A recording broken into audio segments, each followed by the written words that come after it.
Welcome to Close Listening. I'm Zach Morgenstern, joined as always by silent co-host Ludwig von B. We're back with another Neil Young review. We're talking about Harvest. So as I've said in my previous videos, a lot of my past experience with Neil Young is with a quasi greatest hits CD, which is his Live at Mouse Massey Hall concert album. That album, on the one hand, did introduce me to a lot of classic Neil Young and Crosby, Stills, Nash & Young songs, but it introduced me to them in the most minimal form. Neil Young playing on his guitar, blowing his harmonica, and singing. So the interesting thing about the journey of going back and listening to Neil Young in studio album form is hearing how different these songs are when taken to their full realization. And with Harvest, it was a really pleasant listen because it took a lot of songs I already knew and loved, and I got to hear the full production on them, and I thought it was pretty good. Harvest is an absolute classic of an album. So I was surprised when I was doing some research on it and found out that at the time it came out, especially from the prestige critics like Robert Christgau, is that how you say his name? It got kind of mixed reviews. It also seems to have gotten the reputation as the Neil Young album for people who don't really like Neil Young. So what does this all mean? What is the story behind this album that led it to be viewed as a classic today, but maybe got some derision at the time of its release, following his critically acclaimed third album after the Gold Rush? Well, one of the key contextual features for this album is that Neil Young has suffered a serious back injury. He required surgery. So while he was injured, he came up with all these ideas for songs. And the practical impact of this back injury is that it made it uncomfortable for him to hold his electric guitar and certainly dance around a stage playing solos. So instead, it forced him to sit down and play simpler acoustic tunes. But while on the musical side, this injury may have forced simplicity. From a sort of lyrical side, it's more ambiguous. If you're in pain, you're not moving around, I suppose it leaves you more times with his thoughts. Now, that said, what are the thoughts that come out on this record?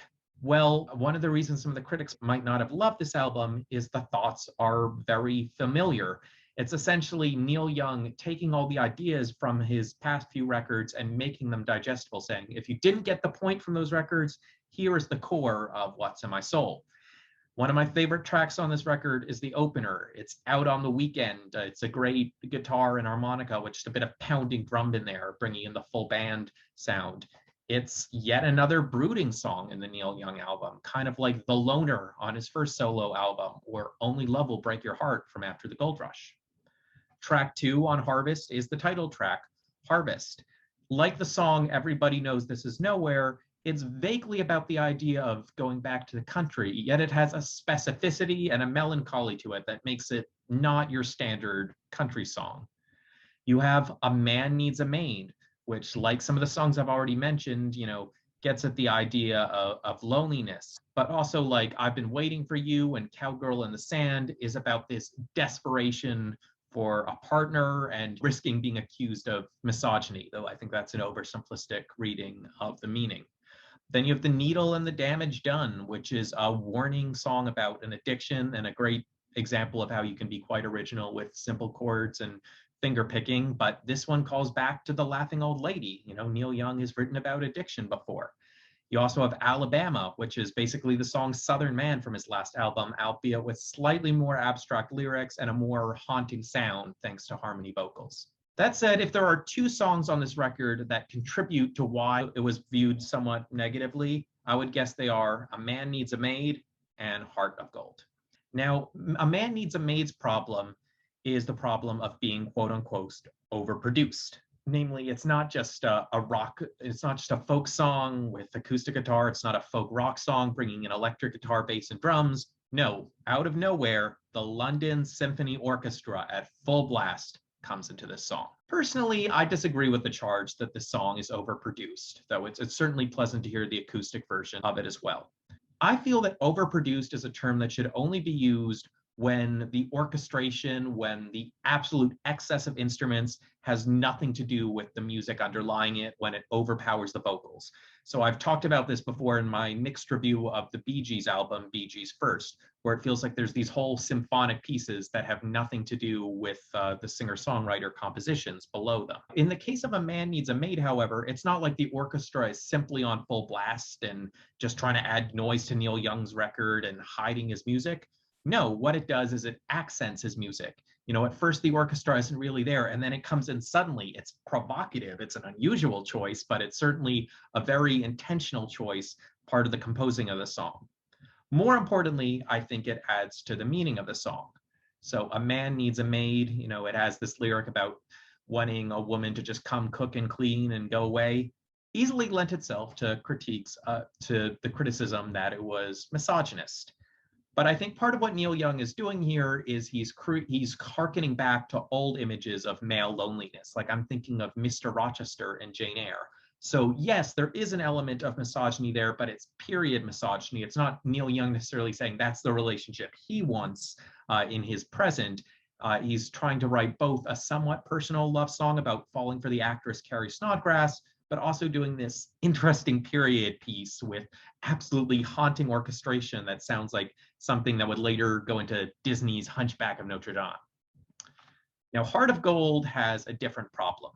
I've talked on Neil Young's previous albums about how his lyrics were rich, how they were poetic, how they were observant. Heart of Gold, if you actually take the time to look at the lyrics, it has almost no lyrics whatsoever. At the same time, it was Neil Young's only ever United States hit. So he probably realized something. You get a hit, you get a song to stick with people by being simple, by getting to the point. That said, I do think despite its simplicity, Heart of Gold is a lyrically powerful song. And what's specifically powerful about it is that Neil Young says he's growing old.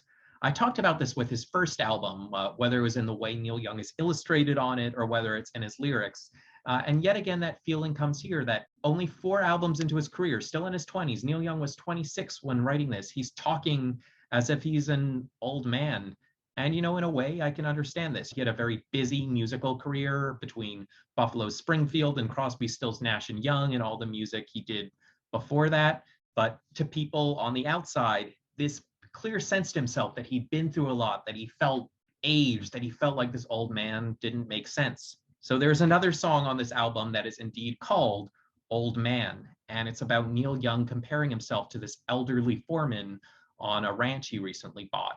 His dad had heard the song and assumed it was Old Man as in my old man. He assumed it was a song about him, Neil Young's dad, which put Neil Young in the awkward position of having to say, sorry, Dad, didn't write a song about you. I wrote a song about this farm worker that I identified with for reasons that people around me don't really seem to understand. So Harvest was just the 4th album released by a 26-year-old Young.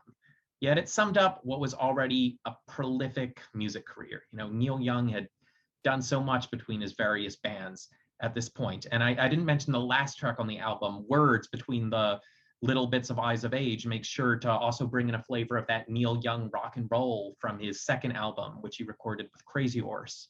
So this album, I guess, it's a way to fast track your understanding of Neil Young. Thus the arguably diminutive claim that it's the Neil Young album for people who don't like Neil Young. Rather, it's the Neil Young album for people who want to get to the point somewhat quickly and then decide maybe they want to hear more of Neil Young. You have all these themes in there. You have all these different sounds, whether it's just sort of pure folk rock on Needle and the Damage Done to slightly accented folk rock on Old Man, where they add this catchy banjo to the chorus, or to the really produced stuff like There's a World and A Man Needs a Maid. Neil Young seems to have this fascinating, unique spirit. He had survived polio and now was going through this serious back pain. So this is the album of a man in his 20s whose name was Young and somehow felt old. I'm Zach Morgenstern. This is Ludwig von B. See you next time.